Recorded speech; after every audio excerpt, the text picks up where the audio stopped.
silent class, okay? And I can hear pins dropping, right?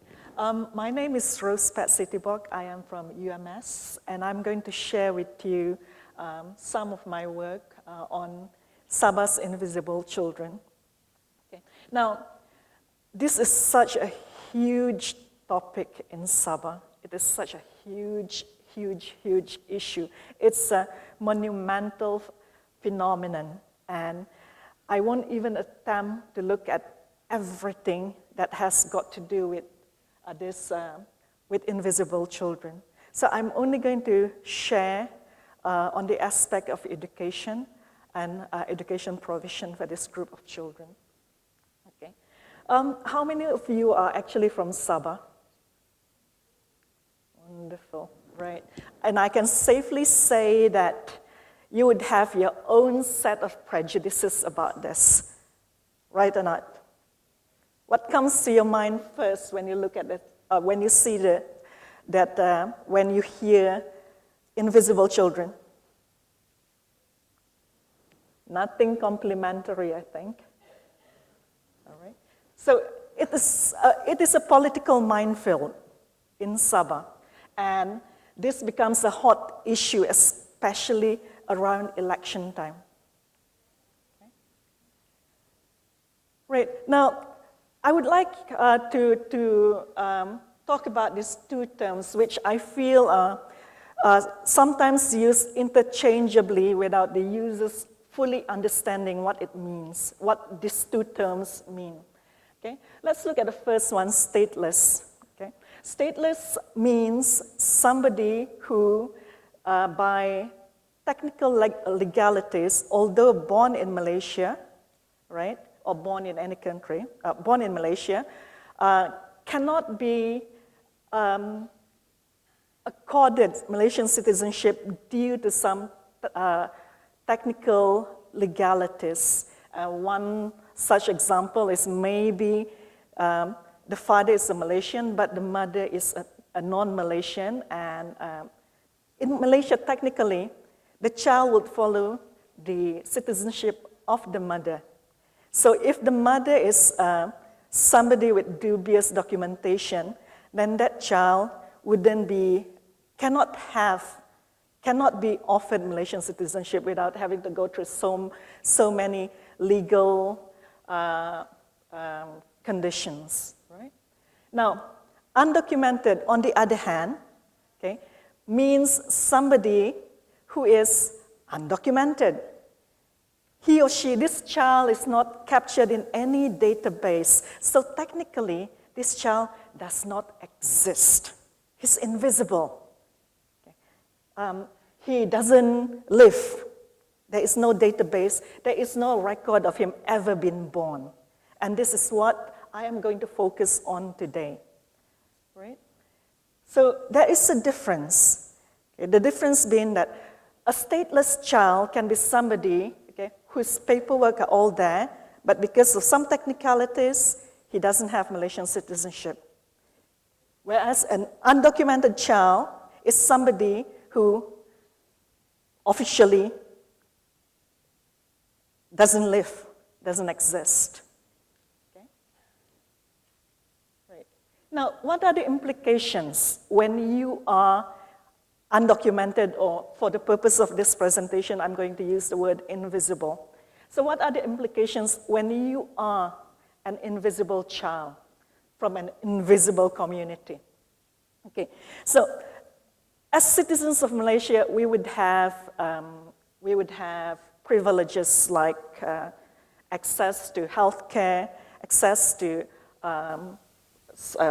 welfare, and access to education as provided by the government. So if you are undocumented, you are automatically excluded from all this. You do not have access to this at all. You cannot go to government hospitals. You cannot go to government schools. You cannot go to anything that requires documentation. In Malaysia, anytime we want to have some government services, the first thing they would ask would be, mana IC? Right? IC or your birth cert, right? Okay? So because they don't have this, okay, they cannot have access to all this one. Okay. Now, what's the situation like in Sabah? Okay. A UNICEF study in 2016 puts the figure at approximately 18,000 undocumented children, invisible children. Right? Now, I say approximate because it's an approximation. We can never be sure, totally sure of how many actually. Okay? During election time, they will tell you that this figure is actually maybe just about the tip of the iceberg, maybe about just 10% of it. Okay? Now, how did UNICEF arrive at that figure? I was involved in this UNICEF study. How did UNICEF arrive at this figure? They relied on providers of alternative education in plantations, in settlements. So they managed to collect this data and come up with this one. But this doesn't take into account invisible children who did not attend, who did not enroll in the schools, in these learning centers. These 18,000 are only the ones who enrolled in these learning centers. Okay. What schooling opportunities are available for them? Okay. It will be through alternative education programs offered by alternative learning centers, since government schools are totally out already. So alternative education programs are actually, they offer a very abridged form of curriculum. It's a very simplified curriculum. In our government schools, maybe we have how many subjects? 10 subjects, okay? For primary school, we have BM, maths, English, so on and so forth.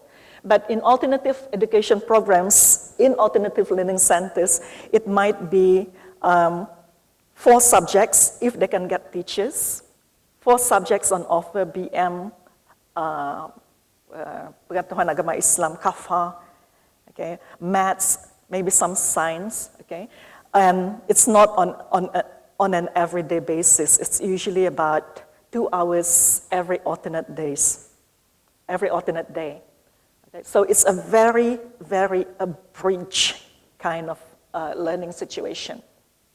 Okay. Now, if you look at the pictures that I've been showing so far, okay, right, these were taken, okay, in an alternative learning center run by the National Security Council. It's in the outskirts of KK, Kota Kinabalu, all right. Alternative learning centers, there are 2 types. Some that are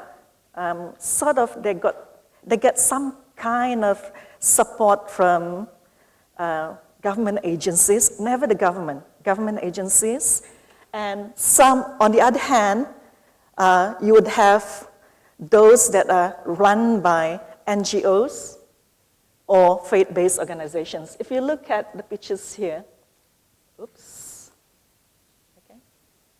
These are by a center run by the National Security Council, so it's a bit more clean. It's they have uniforms. It looks like a regular school, doesn't it? Right? But this is the settlement, actually. Okay. Right. You can see the settlement there. The school is like perched on a kind of like a hillock there, right? And these are one of the classrooms. They usually would have merged classrooms. Okay.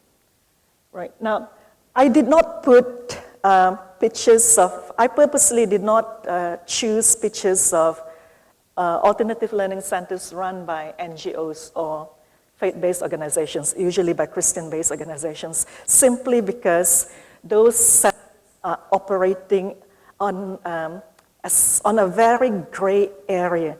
They are neither sanctioned nor prohibited.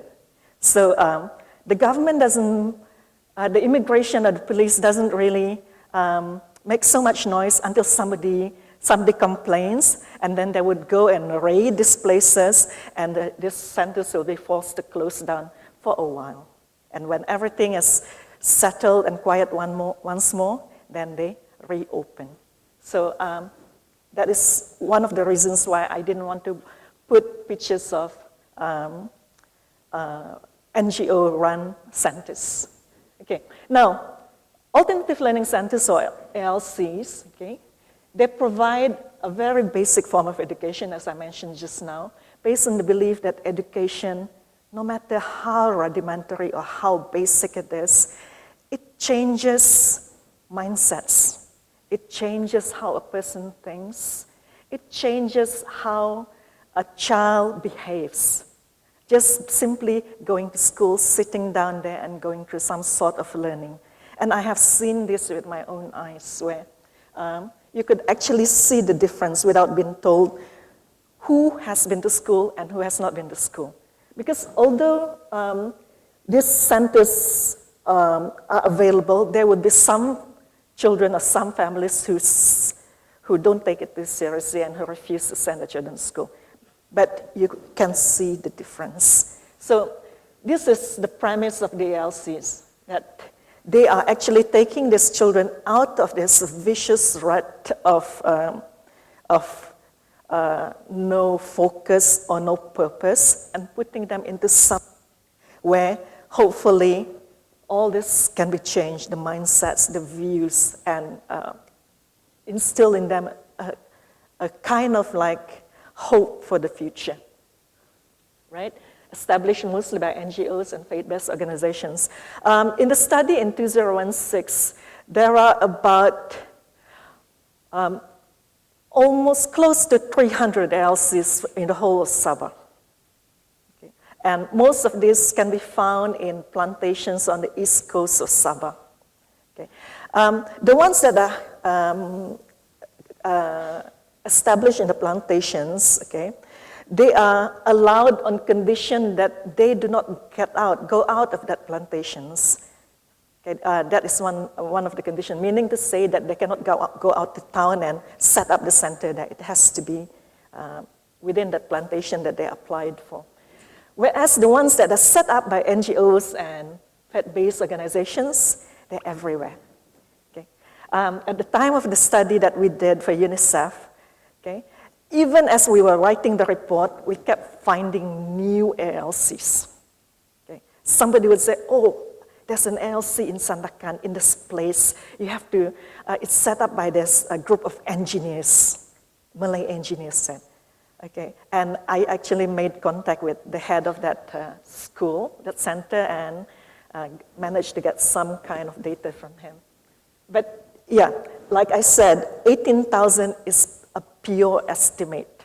We can never be sure about how big the situation is, or the actual situation. Okay, now, back to this question. Somebody asked me just now. I know somebody was waiting for this, my session. And somebody asked me just now that, how did I get involved in it? Okay. I was a typical Sabahan. I had my prejudices, actually. Okay. That you look at them and say, ooh, you hold your bag even tighter to you when you see this, the children roaming around. So I was offered a contract by UNICEF to write the project report, and the contract was too attractive to turn down. So my initial agreement was purely monetary. But as the project went on, I got to know more and more about it and to see it at close hand, and that was a turning point for me. I can safely say that it changed how I look at it. But even now, okay, when people that I am close to know, when they hear that I am involved in this, they would turn to me and say, why are you doing it? You should be working for the good of your own people. So many people who are working for this are actually, they don't talk about it. They keep it to themselves. I was talking to this to Jasmine just now, and I think it will be a very good collaboration because she wants to get involved in this one as a part of the CSR writing, so that will be a good one. Anyway, so how do we fit in? Like I said, we can stand aside and complain, or we can be part of the solution. We can decide to be part of the solution. Okay, right. Now, when I got involved into this and started going to alternative learning centers to collect data, I met so many people whom I never even knew were involved in this. Okay? I even met my own cousin, and I looked at her and said, "What are you doing here?" And she said, "What are you doing here?" Right? Said, "I'm volunteering, but don't tell her." Okay, right? My cousin is actually a teacher, a senior teacher in a secondary school. So on a weekly basis, after her classes at 2 p.m., okay, she would rush to the center and conduct a 2-hour session. That is the kind of dedication. Okay. So I met so many people. Okay, I met housewives. I met retired nurses. I met, who else did I meet?